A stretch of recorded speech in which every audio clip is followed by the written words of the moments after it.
Okay, fine. I'll make a cool sandwich too and win everyone again. I need to trim an unwanted crust from my toast. Great. Perfect. Ham. And cheese. Okay, here I spread everything until I eat everything. Oh, so many layers. And now mayonnaise.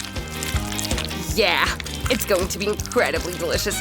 And now the most interesting thing, Cheetos. We need some crumbs, so we beat it! Yaha! This is so cool! Brady, could you be more careful? Oops, my jaw dropped. Oh my god. Excuse me. Sorry. And here's the Cheeto crumbs ready. Oh, look at that. Looks awesome, doesn't it?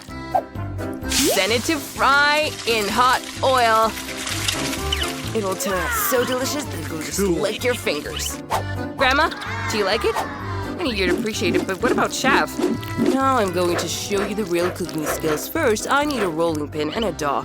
I decided that I could not make sandwiches from this tasteless, terrible purchased bread, so I have only natural rainbow colored according to my own unique recipe.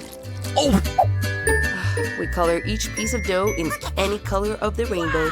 Grandma, do you really like it, right? I'm so glad. Oh well, back to the bread. When we have colored all the parts of the dough, it is worth putting everything on top of each other. Oh, then we will have a beautiful rainbow loaf. We put everything in the oven until it's fully cooked. And here is my sandwich already ready. I think it tastes delicious. The smell is just simply awesome.